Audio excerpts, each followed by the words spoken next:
Good morning, students. Today we are going to learn about the role of intercostal muscles and the diaphragm in the ventilation of the lungs.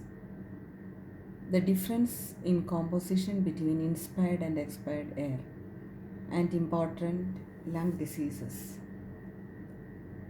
Let us see inspiration. Inspiration means breathing in, taking in of oxygen. As you know, the movement of air into and out of the lungs is called ventilation, and ventilation renews the oxygen supply in the lungs and removes the surplus carbon dioxide. The diaphragm is a sheet of tissue that separates the thorax from the abdomen. When relaxed, it is domed slightly upwards. The ribs are moved by the intercostal muscles. The external intercostals contract to pull the ribs upward and outward. What happens during inhaling?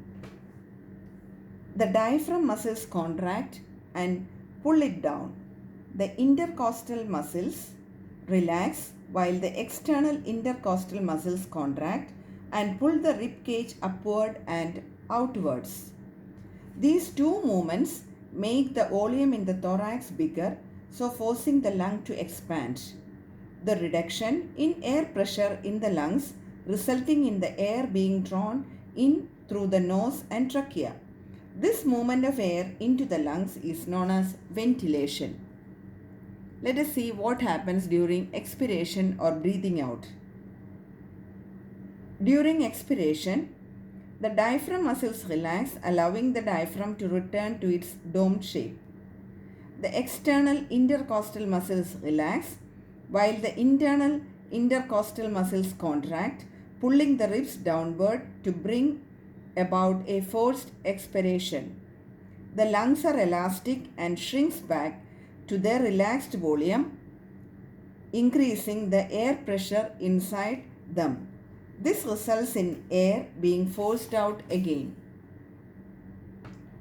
The outside of the lungs and the inside of the thorax are lined with a smooth membrane called the pleural membrane.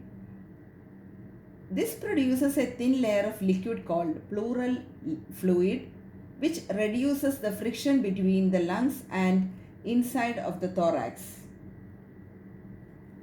Let us see what is the difference in composition of the inspired and expired air.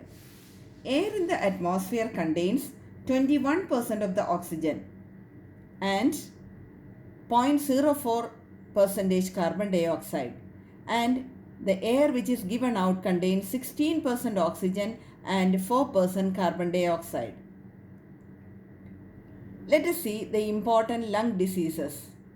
Pulmonary edema. Shortness of breath during physical activity is a sign of heart failure. Heart failure can lead to fluid leaking into the lungs. The left ventricle is unable to pump blood efficiently in heart failure, so the blood begins to pool in the pulmonary circulation. This backup is under increased pressure as the right side of the heart is still pumping blood into the lungs. As a result, fluid leaks into the lungs. This is called as pulmonary edema. Also, fluid retention by the kidneys cause pulmonary edema. Pneumonia. Pneumonia is a common lung disease caused by a bacteria or virus. Symptoms include fever, chest pain, breathing difficulty. Treatment: bacterial pneumonia treated with antibiotics. Viral pneumonia requires bed rest to get better. Next is lung cancer. Uncontrolled growth of cells that reproduce abnormally in the lungs, often caused by smoking. Treated by surgery, radiation, medicine, survival rates are very low. Please go through the slides and write the questions which is given at the end of the slide. Stay blessed. Have a nice day.